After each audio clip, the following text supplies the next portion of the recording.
The Triumph Stag is a classic car that has gained immense popularity, with its owners proclaiming it as the largest single-model club in the world. The Stag was unrivaled when it was new, offering a package rarely found, with rivals like the Reliant Scimitar GTE and Mercedes-Benz SL. Its T-bar roof was a clever touch, as it would satisfy crash regulations in America, an important market for Triumph. However, the British car maker's quality control issues, particularly with its own designed 146 bhp V8 engine, left much to be desired, and forced it to withdraw the Stag from a valuable market prematurely. The reliability of surviving Stags has been taken care of by enthusiasts since the 70s. Decades of expertise and care have ensured that surviving Stags can be among the most reliable classic cars when looked after. As a classic choice today, there's little to match its blend of practicality, performance, parts availability, and support. Not all Stags drive the same, and the variance experienced can make the difference between a car that's too numb and one that's fun to drive. Contrary to the myth that the Stag isn't a sports car, the Stag isn't a sports car.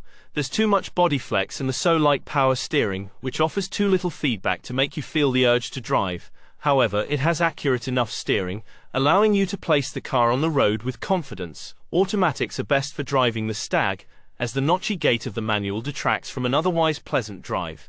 The ZF 4-speed conversion is the best option, offering the best driving experience. The Stag's roof features an integrated solid tonneau cover, which can be a hard top or soft top option depending on your preference. Stags have been a popular choice for the last 30 years, but prices have begun to change in recent years.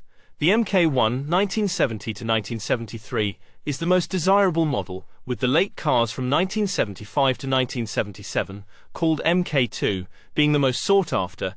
These cars are now receiving aluminium sill covers, alloys and stripes to look like Mk2s, yet still command a price premium of around 10%.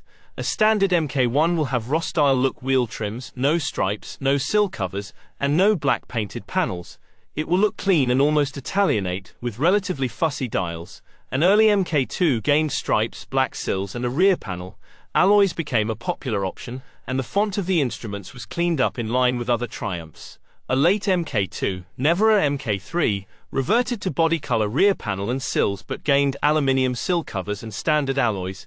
A ZF4 HP14 automatic gearbox conversion can add around £1,500 to the value of a standard automatic, while a good manual is worth £1,000 more than the equivalent standard automatic. Electric fans and upgraded radiators and header tanks are also sensible modifications that can increase the desirability of a Stag. Tacky add-ons like spoilers or air dams will have the opposite effect. A Concours Stag in the right color is north of £30,000 these days, though it is important to emphasize that these cars are the very best in all ways. Examples that could be used as a daily driver can be had for around £10,000, £11,000 as shown from the Haggerty price guide.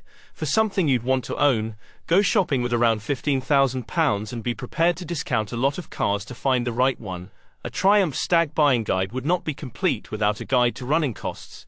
You'll have to change from £50 for a basic driveway service, not including the oil change. An oil filter is around £7. Plugs can be had for £3 each and an air filter is about £20.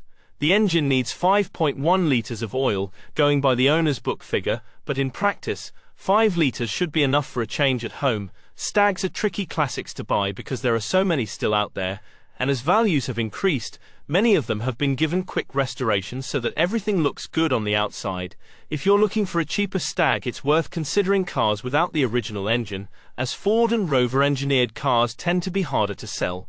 Most parts have been remanufactured and are available as new items, but for major components such as engine blocks, transmissions and differentials, the only source is to recondition the originals.